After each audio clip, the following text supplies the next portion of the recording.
अस्सलाम वालेकुम students, how are you students. आज की इस वीडियो में हम लोग बात करेंगे न्यूमेरिकल इंटीग्रेशन की। और न्यूमेरिकल इंटीग्रेशन में जो आज हम लोग मेथड डिस्कस करने जा रहे हैं वो है रोमबर्ग इंटीग्रेशन। तो आइए पहले हम लोग फर्स्ट ऑफ ऑल ये चीज़ देखते हैं कि रोमबर्ग इंटीग्रेशन का जो टेबल है वो किस तरह ड्राइव किया जाता है। तो टेबल जो स्टार्ट करते हैं, लेट्स सपोज हमारे पास कुछ डाटा पॉइंट्स हैं, उसमें से एच आई वैल्यूज़ हम लोग ले सकते हैं कि हमारे पास वो वैल्यू जो है h/2, h/4 और h/8 जो है हमें गिवन है। और इनके जो क्रॉसपेंडिंग वैल्यूज़ हैं वो h के क्रॉसपेंडिंग जो वैल्यू है वो i1 है, और h/2 के क्रॉसपेंडिंग i2 है, h/4 के क्रॉसपेंडिंग i3 है, और h/8 के क्रॉसपेंडिंग i4 वैल्यूज़ हैं। तो देन हम लोग जो है इनके डिवाइडेड डिफरेंसेस कह लेंगे फर्स्ट, सेकंड और थर्ड। ये हम लोग किस तरह कैलकुलेट कर सकते हैं। अब यहाँ पे जो है फर्स्ट को उसको मैंने i1 डैश का नाम दे दिया हुआ है, तो ये किसके इक्वल होगा i2 यानी सेकंड टर्म। फर्स्ट टर्म और सेकंड, फर्स्ट और सेकंड का हम लोग जो डिफरेंस निकाल रहे हैं, इन दोनों को सॉल्व करके हम लोग तो क्या होगा कि i1 dash is equal to second term i2 plus second term minus first term i2 minus i1 divided by 3। इसमें क्या करना है हम लोगों ने कि सिंपली हम लोगों ने नेक्स्ट पॉइंट उसमें ऐड करना, उसमें ऐड किसको करना है कि i2 minus i1 divided by 3। और अगर i2 i3 पॉइंट की बात करें तो i2 dash is equal to i3 plus i3 minus 1 divided by 3। Always हम लोगों ने फर्स्ट जो है वो पॉइंट जो है उसमें से फर्स्ट नंबर जो है उसको नेगेटिव कर देना है। जिस भी पॉइंट को हम लोग ऐड कर रहे हैं उसमें से हम लोगों ने फर्स्ट पॉइंट को नेगेटिव करना है। तो i3 और i4 की बात करें तो i3 dash is equal to i4 plus i4 minus i1 divided by 3। Next अगर हम लोग i1 डैश और i2 डैश की कैलकुलेशन करें तो हमारे पास आ जाता है i1 double dash is equal to i2 dash plus i2 dash minus i1 dash divided by 3। और अगर i2 डैश की कैलकुलेशन करें तो ये इक्वल होता है हमारे पास i3 dash plus i3 minus i1 divided by 3। अब यहाँ पे स्टूडेंट्स जो एक बात है, यहाँ पे ये डैश जो है इसकी यहाँ पे ये डैश निकालें। तो अगर हम लोग फिर नेक्स्ट देखें तो i1 ट्रिपल डैश ये किसके इक्वल होगा i2 double dash plus i2 double dash minus i1 double dash divided by 3। तो ये कुछ हमारी जो है वो कैलकुलेशन होगी। हमें कोई गिवन क्वेश्चन कोई प्रॉब्लम जब देगा, हम लोगों ने क्या करना है कि हमें इनको लेके हम लोगों ने ये एज पॉइंट हम लोग कंसीडर करके ये वैल्यूज निकालेंगे। उधर से हम लोग क्या करेंगे i1 i2 i3 i4 की वैल्यूज कैलकुलेट करेंगे। और ये वैल्यूज कैलकुलेट करने के बाद हम लोग सेम एज इट इज ये टेबल जो है इसमें वैल्यूज पुट करते जाएंगे। हमारे पास जो हमारे कैलकुलेशन रिक्वायर्ड जो है वो कम्प्लीट होती जाएगी।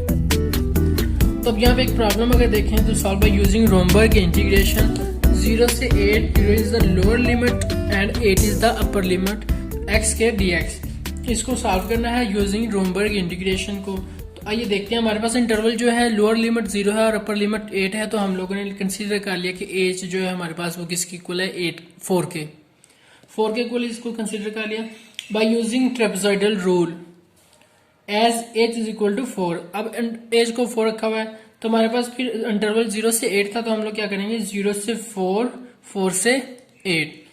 ये हमारे पास हो गया f0 f1 f2। अब हमारे पास क्या था 0 से 8 x के dx इज इक्वल टू, इसको मैंने i1 कह दिया इज इक्वल टू h/2। अब यहाँ पे जो हम लोग यूज करें trapezoidal rule h/2 into f0 plus 2f1 plus f2। हम लोग इसमें क्या करेंगे, हमारे पास अगर हम लोग आगे भी इंटरवल इस तरह का बनाएंगे तो हमारे पास फर्स्ट टर्म होगी, उसमें हम लोग f0 जो भी फर्स्ट टर्म हमारे पास ऑलवेज f0 होगी, f0 प्लस 2 इंटू जितनी भी सेंटर वाली टर्म्स होगी, फर्स्ट टर्म और लास्ट टर्म के बिटवीन जितनी भी टर्म्स होगी उसको हम लोगों ने क्या करना है 2 से मल्टीप्लाई करना है और उनको आपस में ऐड कर देना है, plus last term f0 plus 2f1 plus f2। इनकी वैल्यूज पुट की दी यहाँ पे h इक्वल टू 4 था, तो 4/2 इक्वल टू 0, f0 क्या है 0 प्लस 2 इंटू f1 क्या है 4 का स्क्वायर, क्योंकि यहाँ पे हमारे पास फंक्शन जो है x स्क्वायर है प्लस 8 स्क्वायर। तो हमारे पास कैलकुलेशन करने के बाद i1 जो है वो 192 के इक्वल आ जाता है। तो अब नेक्स्ट जो हम लोग एज इक्वल टू 4 को ही रख के हम लोग ने अब यहाँ पे एज को यूज किया था, अब h/2 को यूज करेंगे। h/2 को यूज करने के लिए हमारे पास क्या होगा कि यहाँ पे अब हमें क्या गिवन है कि h is equal to h/2। अब यहाँ पे h इज इक्वल टू 4 था तो ये बन गया 4/2 इज इक्वल टू 2 रह गया। तो हमारे पास अब इंटरवल होगा 0 से 2, 2 से 4, 4 से 6, 6 से 8। देन हमारे पास I2 किसके इक्वल होगा 0 से 8x के dx equal to h/2 into f0 plus 2 into f1 plus f2 plus f3 plus f4। First term plus last term और बाकी जितनी भी टर्म्स है उनका हम लोगों ने सम करके 2 से मल्टीप्लाई कर देना है।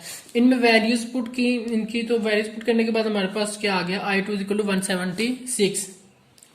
अब h is equal to h/4, तो h is equal to h/4। अब h किसके इक्वल था 4 के, 4/4 इक्वल टू 1। तो हमारे पास जो इंटरवल होगा 0 से 8x के dx equal to I3 is equal to h/2 f0 plus 2 into f1 plus f2 plus f3 plus f4 plus f5 plus f6 plus f7 plus f8। ठीक हो गया, क्योंकि हमारे पास जो इंटरवल बन रहा है वो 1 का डिफरेंस है, 0 से 1, 1 से 2, 2 से 3, 3 से 4। इसी तरह हम लोग वहां से ये वैल्यूज उनके नेम लगा के हम लोग क्या करेंगे, इनको पुट करेंगे। पुट करने के बाद I3 हमारे पास किसकी इक्वल आ जाएगा 172 के। अब h is equal to h/8, h is equal to h/8। तो h4 था यहाँ पे, तो ये आगे हमारे पास 1/2 और इक्वल टू 0.5 के। तो हमारे पास जो इंटरवल होगा वो 0.5 के डिफरेंस के मुताबिक हम लोग देखेंगे। 0 से 8x के dx equal to I4 equal to h/2 f0 plus 2 into f1 plus f2 plus f3 plus f4 up to सोन f15 प्लस लास्ट टर्म हमारे पास क्या है f16। तो यहाँ पे वैल्यूज पुट की हमारे पास जो भी थी f0 की, f1, f2 इनकी सबकी वैल्यूज पुट कर दी। तो कैलकुलेशन करने के बाद I4 जो है वो हमारे पास किसके इक्वल आ जाएगा 171।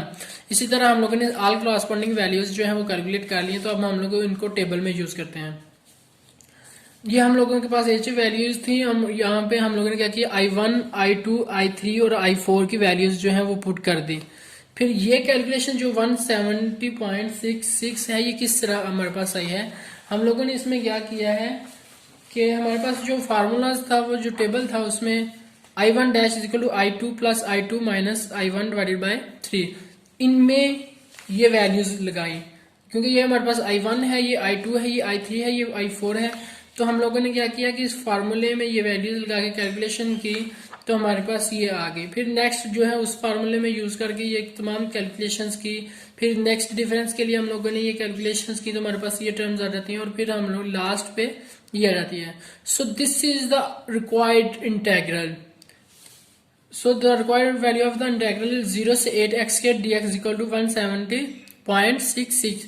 यहाँ पे लास्ट पे जो सिंगल हमारे पास टर्म रह जाएगी वो क्या होगा, हमारा रिक्वायर्ड आंसर होगा। तो स्टूडेंट्स रोमबर्ग इंटीग्रेशंस को हम लोगों ने उसका टेबल भी कैलकुलेट करना सीख लिया है और उसकी मदद से हम लोगों ने एक प्रॉब्लम को भी सॉल्व किया है। उम्मीद करता हूं कि आज की वीडियो आपको पसंद आई होगी। इसको दोस्तों के साथ भी शेयर करें और अभी तक आपने मेरे चैनल को सब्सक्राइब नहीं किया तो बराए मेहरबानी मेरे चैनल को सब्सक्राइब करें। Thank you very much.